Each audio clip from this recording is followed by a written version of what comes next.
दुनिया पर मंडराया ब्लैकआउट का खतरा, भारत के पास सिर्फ 5 दिन का कोयला बाकी। भारत के बिजली मंत्रालय ने भी साफ कर दिया है कि ये संकट अगले 5 से 6 महीने तक बना रह सकता है, इसलिए लोगों को तैयार रहना चाहिए।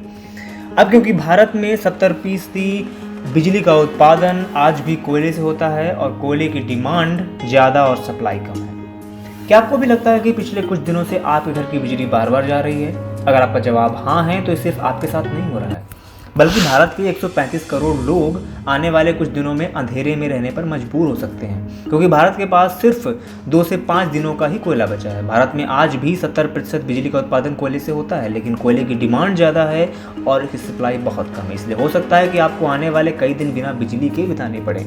इस हफ्ते की शुरुआत फेसबुक और व्हाट्सएप के ब्लैकआउट के साथ हुई थी। करीब 6 घंटे तक दुनिया के 300 करोड़ लोग इन सोशल मीडिया प्लेटफॉर्म्स का इस्तेमाल नहीं कर पाए। लेकिन सोचिए, अगर आने वाले दिनों में पूरी दुनिया पावर ब्लैकआउट में चली गई, यानी पूरी दुनिया में बिजली का उत्पादन ठप हो गया, तो क्या होगा?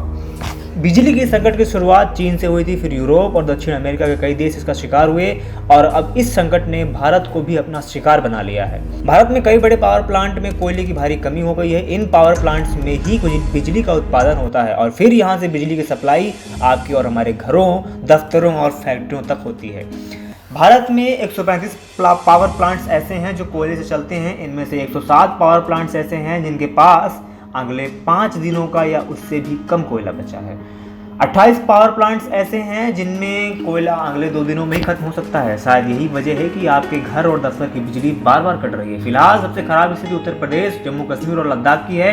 भारत के बिजली मंत्रालय ने भी साफ किया है कि यह संकट अगले 5 से 6 महीने तक बना रहेगा, जिससे लोगों को तैयार रहना चाहिए, क्योंकि अब भारत में 70% बिजली का उत्पादन आज भी कोयले से होता है। 2 महीने में 17% बढ़ी बिजली की खपत। भारत की अर्थव्यवस्था कोविड से नुकसान के बाद तेजी से उभर रही है और मैन्युफैक्चरिंग जैसे सेक्टर्स पहले के मुकाबले ज़्यादा बिजली का इस्तेमाल कर रहे हैं। यहाँ तक कि बिजली की मांग कोविड के पहले वाले दौर से भी ज़्यादा हो गई है।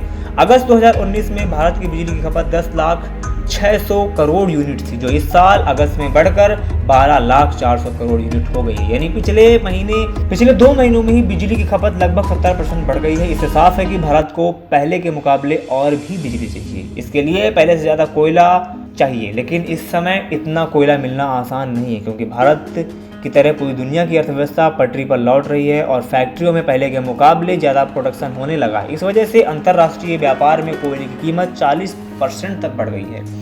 इसलिए कोयले का आयात बहुत महंगा पड़ रहा है।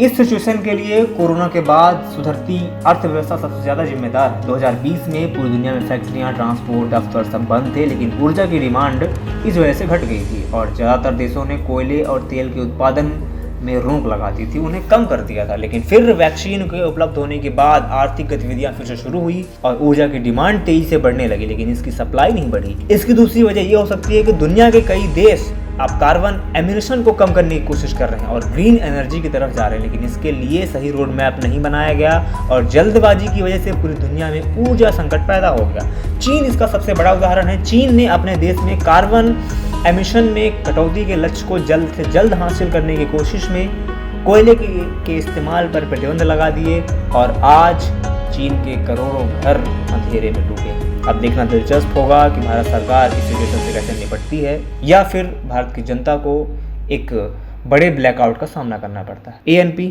टाइम्स की रिपोर्ट।